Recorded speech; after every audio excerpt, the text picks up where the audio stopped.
Hi there, this is Mar Haddad here again. So this is the first lab, the real lab that I'm going to do, and I'm still connected to the switch via the console. We have 7 points to do. Let's start directly with point number 1. Log in into the switch and try to reload it from the user mode. Is it working? So what does it mean here?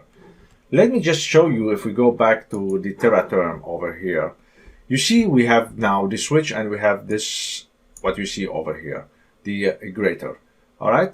So when you are here, this is called user mode. So what is user mode? User mode, you have to think of it like user on Windows. So that means you have some limited things that you can do. If you want to do some more things on Windows, you need to go to the administrator privilege. So on Cisco, the same. You have the user mode and you have what we call it the privilege mode. And in the privilege mode, you can do everything on the router. So here they're saying that you are inside the user mode now. So when you see this sign, this means you are in the user mode. So they're saying try to reload the switch. So the command to reload the switch is just reload. All right, that's the command. And if you click enter, you see that it's not possible. Why it's not possible? Because we are on the user mode. So we don't have possibility to do reload for the switch when we are on the user mode. And if you want to know what you can do on the user mode, you can just make question mark. So with the question mark, it will show you some of the things that you can do. For example, you can do the ping. You can use some show command. You can do telnet. So those are the things that you can do on the user mode, but reload is not listed there. So that means reload, you need some privilege. You have to go to the privilege exec mode to be able to make this command, which is reload. Port number 1 is done, so it's not possible to do reload on the user exec mode. Now go to the privilege mode by writing enable and try to reload it. Is it working? So let's have a look. Let's go again to the Terra term. And we are on the user mode. We want to go now to the privilege mode. That means something like the administrator on the Microsoft Windows, or maybe to the root if you are working on Linux. So you have to go to the higher privilege. To go there, you have to write this command, enable.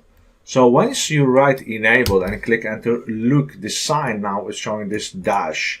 So this is the sign that you are on the privilege mode, on the privilege exec mode also they call it.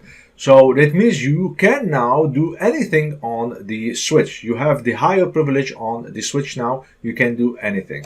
So now let's try to do the reload to see if it's gonna work. So with right now reload, enter, and here we go. You see, proceed with reload, confirm. So if you click enter here, then you will having your switch reloaded. I'm not gonna do that, but I just wanted to show you that once you go to the privilege mode, you can do the reload. So now someone can say, how did I go out from this proceed with the reload? I just make control with Z, and then this will escape me, and I'm back to the privilege mode, which is, you can see it over here. Port number 2 is done. Port number 3, change the name of the switch to SW1.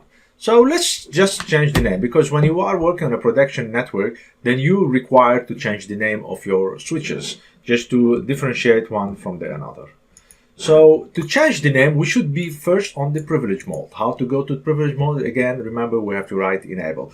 Now someone can say, but hey, we went from the user mode to the privilege mode by saying enable. So is there any way to put password? So the answer is yes. Of course, you should always put the password, because it's very dangerous that anyone just write enable, he can go to the privilege mode. So, but that's something I'm going to show it during this course later. Now, how to change the name? To change the name, we have to go to another mode. So we are still on the privilege mode, but we have to go to what we call it the configure terminal mode. So we have to write configure, let me move this one, configure terminal. So this is what we call the config mode. And once you write configure terminal, means you have to do some configuration and click enter. Look, you go to this level, to the config mode, but then you still have the sign, which is the privilege mode. All right, so we are inside the config mode now. And now we can just make the configuration we want. So to change the name, the command is hostname, as simple as that, hostname, and let's give it a name, SW1. All right, so you see now the name is showing here, switch. Once you say hostname SW1 and you click enter, So look, the name has changed now to SW1. So you should be on the privilege mode. You have to go to the config mode. So by writing configure terminal, and the command is hostname, and then you put the name of the switch that you want. And in my case, I put it SW1, and now we should have it over here. Port number 3 is done. Port number 4, put a password for the console port and check if it's working. All right, very good. So now what we have done, we just connect to the console and directly we could enter to the router. All right, but let's imagine that someone has a console cable with him, with his adapter, which is making from DB9 to USB, and he has his computer and he is close to the switch. You just put it there and then he can enter without any password on the console. That's not really something nice to do.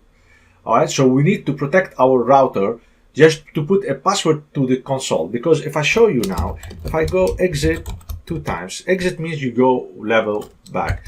So if I make it 2 times now, exit and exit, and now if I wait a little bit and then we should have something. So over here it's down. So you see I'm directly inside the switch one. So I went to the console and then it is taking me to the switch one. I just can write enable and now I'm again to the privilege mode. So what I can do instead of doing that, I just have to put a password to the console. All right, so how to do that? Let's go for the enable privilege mode. So enable, and we have to make configuration. So we have to write configure terminal. We are in the config mode. And now I have to say line console 0.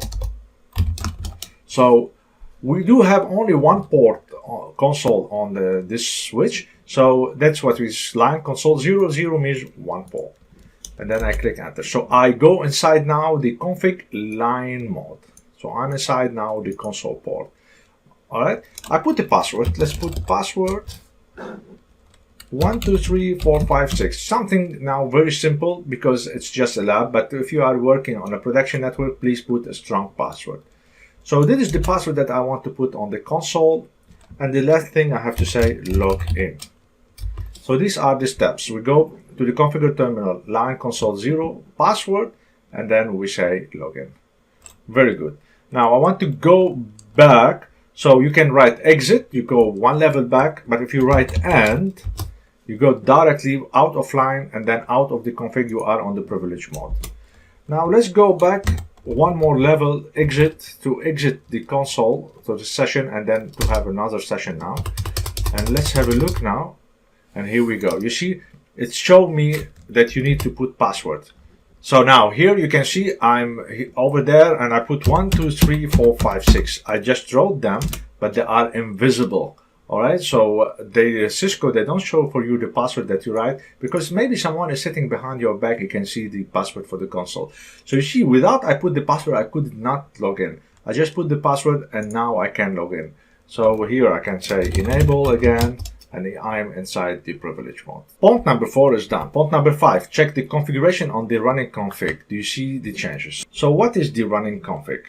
Actually, you do have 2 memories. Actually, you have more, but 2 imported memories on the Cisco. So the first memory is called the RAM. That means everything we do now is safe on the RAM. But the problem with the RAM is that in case you don't save the configuration and you reboot your router, or you power it off and power it on again, everything will go. So all the configuration that we are doing now, so we put a host name for the switch, and we put a password for the console.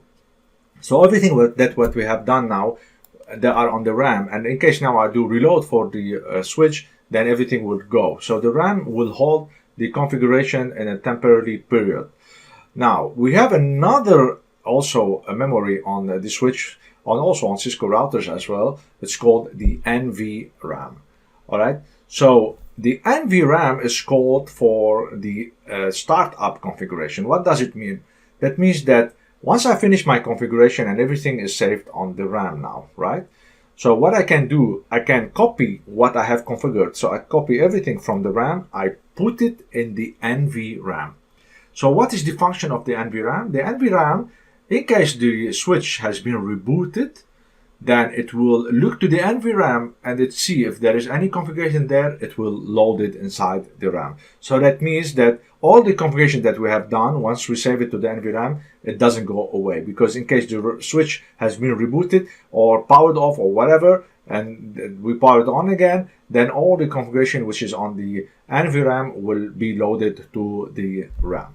Now they're saying to see what configuration we have on the RAM. All right, because we didn't save anything to the NVRAM. So the command is very easy. We have to say show running config. So show running config from the privilege mode over here. And we go down. Let's have a look. So we see a lot of things. Here are all the ports of the switch. And let's have a look. So you see the console, we put a password to it. So it's showing up that we have put the password. But also we have to see the host name, that it is SW1. So those are the two things that I have made only on the switch. So you can see that those are showing up on the switch. Point number 5 is done. Point number 6, save the configuration which is on the RAM to the NVRAM. So again, RAM is anything which is running now, but the problem is that in case the router is reloaded, for example, it will go and then would lose all the configuration. The NVRAM is where we can save the configuration, and once the switch has been reloaded, then it will get all the configuration from the NVRAM, it will put it on the RAM. So now they're saying to save all the configuration that we have done from the RAM to the NVRAM. All right, very good. So it's very simple. What you need to do is to go to here on the privilege mode again, and you have to say copy running config. So copy everything which is on the running config, which is the RAM, to the startup config, which is the NVRAM. So here we have to say startup config. All right, so that's the command. But before I do this command, I just want to show you, if we say now show startup config, so show me everything which is in the NVRAM, you see that it's saying startup config is not present. Why? We didn't save anything yet on the startup config. On the NVRAM, there is no any configuration. So now, if I do here again the command, let's write it again, copy running config to the startup config. So that means copy from the RAM to the NVRAM. And then I make enter. So this asks you what do you want the destination file name to have. So by default it's a startup config. I'll say okay, and here we go. So now everything that I have made on the RAM, changing the host name, and also we put a password for the console, it will be saved on the NVRAM. So in case I reload my switch, for example, the configuration will stay there and it will load it back to the RAM. So now if I say show start up config, here we go. So it's showing me now that in the startup config there is the host name, which is SW1. And we can see that the line console 0, so it has a password. Very good. So now any problem can happen to the switch, reload, power off, outage, power, whatever. Then I will always have the same configuration that I have done on the switch, and it will be loaded once the switch come back online. Point number 6 is done. Point number 7. Now I just want to show you also that you can erase the configuration that you have saved to the NVRAM. You can erase it. So how to do that? Let's go back here, and over there you can say erase start up config. So you just say erase startup config, and then it will say to you, are you sure you want to erase all the configuration on the startup config? I will say yes, confirm. That means click on enter, and it is erased now. So now if I say again show start up config, we shouldn't have any configuration. You see, we don't have any configuration anymore. That means what? In case now the switch has been reloaded, I will lose everything. So maybe it's a good practice. Let me just reload the switch to show you that the host name now and the console, the password on the console will be gone. So I'll just say reload, and I'll say I want to reload it, confirm. And we have to wait something like 1 to 2 minutes for the switch to be reloaded. And then I'll come back and show you that you will lose all the configuration that you have done. So here my switch has been reloaded, and you see that I entered again inside the what we call the initial configuration dialog, because you didn't see any configuration on the switch. It's saying here, do you want me to help you to do the configuration on the switch? So it's like a wizard. It asks questions, you answer. So I will say no. Why it does do that? Because it didn't see any configuration on the NVRAM, because we have removed everything on the NVRAM and we reloaded. So you see now, if we wait a little bit, that here we go. The host name, it's directly showing to me that it is switched, so that means it has changed. And if we go to the show running config and we look for the password of the console, we will see that there is actually no password on the console. Why? Because we have deleted the configuration on the NVRAM. Point number 7 is done, and with this point I have showed you how you can connect to the switch via the console, how you can download the TeraTerm, and how you can change the name on the switch. And of course I showed you the difference between the user exec mode and the enable privilege mode. And I showed you also how you can go from one mode to another, what is the configure terminal mode, and I showed you how you can put the password for the console. And also I have showed you how you can see the running configuration on the RAM, and how you can save the configuration to the NVRAM, and what is the function of the RAM and the NVRAM. And then at the end I showed you how you can erase the configuration on the NVRAM. So this is what I wanted to show you in this lecture. I hope it was informative for you, and I'll see you in the upcoming lecture.